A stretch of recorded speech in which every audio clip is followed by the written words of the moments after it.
Good morning, everyone, and welcome to Unique Not Different with me, Shamla. Today, I am dealing with World Sight Day that occurs every second Thursday in October. I have my guest today is Mr. Lakansi Prasad, Welfare Manager at Trinidad and Tobago Blind Welfare Association, and he's here to talk all about sight and caring for your eye. So, good morning, Mr. Prasad. How are you doing? Good morning, Shamla. Good morning to the viewers. I'm doing very well, thank you. That's fantastic to hear. So, Mr. C. Prasad, let's work backwards here. What are some major causes for vision impairment and vision loss? Well, in Trinidad and Tobago, after the National Eye Survey of Trinidad and Tobago was done, we have three major preventable causes of blindness. It's cataracts, glaucoma, and diabetes. Those are what we deem the preventable cause of blindness that really encompasses what World Sight Day is about. It's about prevention of loss of sight. Okay, so you mentioned preventable causes, right?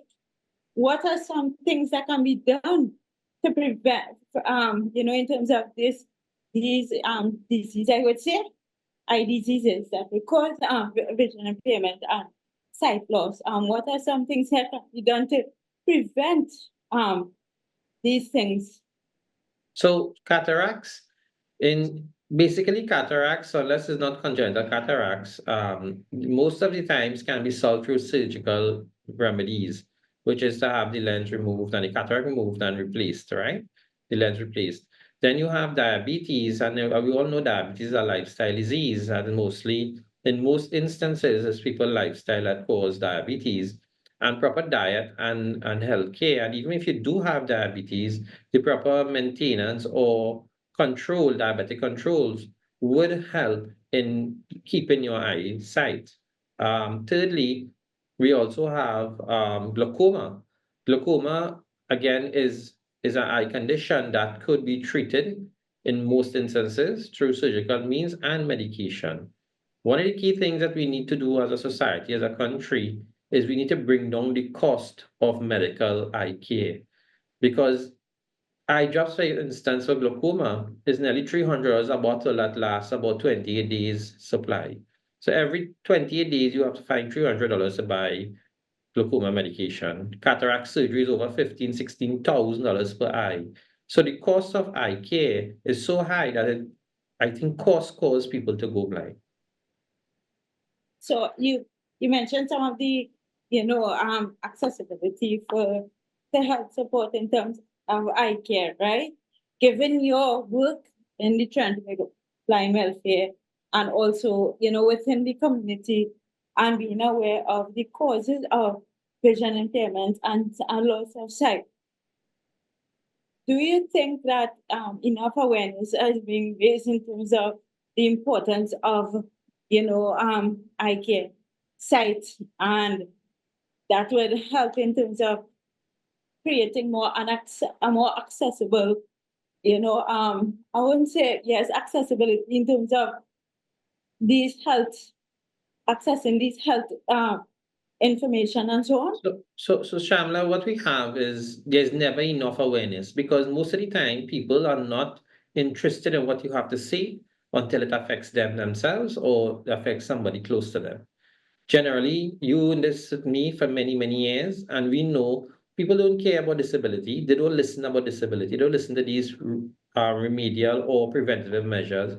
Only when they get involved and they have something to deal with, then they come to you looking for the help. So if you ask about awareness, awareness is never enough because people just don't pay attention until it affects them. Secondly, the Blind Welfare Association this year is involved with the Walk for Sight around the Savannah this Sunday, 13th of October. The theme this year is Love Your Eyes, Kids. The reason for that, the theme deals with children, young children who goes blind. The World Health Organization said, Shamla, that 1.4 million children are blind in the world. 1.4 million. And probably a further 30 million could have severe visual impairment. And it's all because of poor access to medical care. or most of it is because of poor access to medical care. And that's what we're talking about in Trinidad, cost of eye care. We need to understand with the advent of more screen time, more virtual sessions since COVID-19, a lot of our children are forced to use more devices. Their times on these screens are longer. There is this rule called 20-20-20. Every 20 minutes, you look at something 20 feet away for at least 20 seconds. And that helps with the monotony of the eye getting accustomed to the screen. It breaks that monotony. And this is the kind of awareness we have to bring forward to the people. I sure if you do a survey, the amount of glasses that is being sold to children now is enormous because of these screens that these children are involved with now. It is said scientifically that if you allow children to play outside, you allow their eyes to adjust to distance, to look at things far away, so the children do not become nearsighted and have to use glasses. So awareness is a major thing, and World Day celebration this year at the Savannah Paddock area, Queens Park, Savannah, from 7 a.m. walk starts, registration starts at 6 a.m. We are looking to promote this whole conversation about better eye care for kids and and informing parents, adults, caregivers, everybody else on how to care for their own eyes, safety for their eyes, because it's all about saving your sight. You don't want to get blind. Exactly. And you mentioned the event that is happening on the 13th, right? Can you tell us a little bit of what persons can expect during this walk, and how can they can register? So we also have well, this Sunday, 13th of October, from 6 a.m. registration starts on site. We presently have our registration circulated in social media, where you could register online, do payments via bank transfer and so on, confirm payments. So when you come on the morning, it's just to collect your package. All right, and we're going to have free vision screening there from the UV low vision clinic, from various commercial entities. We're also going to have dental services for children who will be attending. We're also going to have the Blind Welfare Association going to have a whole lot of activities for persons to understand what somebody is blind goes through and how they experience their everyday life. All right, and basically health fair and health fair with the NWRHA. People is going to be there to do their normal health fair checks. The Diabetes Association is going to be there. So there's a whole lot of stuff going to be happening on this Sunday. From 7 a.m. the walk starts. His Excellency, the First Gentleman, is going to be there to walk with us, patron of the Trinidad and Tobago Blind Welfare Association. And we'll be making one lap around the Savannah, accompanied by a music truck. All right, playing music and breezing it, beat any momentum. Hope to see you there, Shamla. And registration is just $50 to participate in all of what I just mentioned. Children 12 years and under is half price. Just to close, what advice would you give, especially to parents, because you mentioned children, right? What advice would you give to parents in terms of, because doing this program, I learned specifically that a lot of persons who became blind as a child. So just quickly, what advice would you give the parents in terms of The caring? same way you take your child to the pediatrician, the same way you take your child to the clinics, take your child to the ophthalmologist, the eye doctor as well.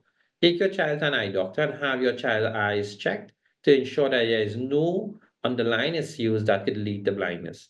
We take that for granted. We quicker see about our teeth and our mouth rather than go and see about our eyes. And my advice to any adult who have children or any caregiver, book your appointment and have your child eyes checked to ensure there is no underlying issues to lead to blindness. Mrs. Prasad, I want to say thank you so much for coming and sharing this really, I guess, knowledgeable, set for us in terms of eye care and will side day. I encourage persons to go out and support your walk on the 13th, that is Sunday, the 13th, from 7 a.m. at the Queen's Park Savannah. And One this quick thing. go ahead. Just to mention, they can reach us at our WhatsApp number, 395-3086. That's 395-3086. If they require any further information, or they wish to find out how to register, we could send them the link and that could be done. But we're looking forward to having everybody out there on Sunday morning working with us to raise this awareness. And you could also visit their social media page. So thank you so much. And guys, now next week, we will be doing part 2 of this in the event that persons actually are blind, how would they use technology to support in vision. So thank you so much, everyone, for tuning in to this week's segment of Unique and Different. As I always say, be good, be good. Bye, everyone. Thank you, Mr. Sipasad. Thank you very much. My pleasure.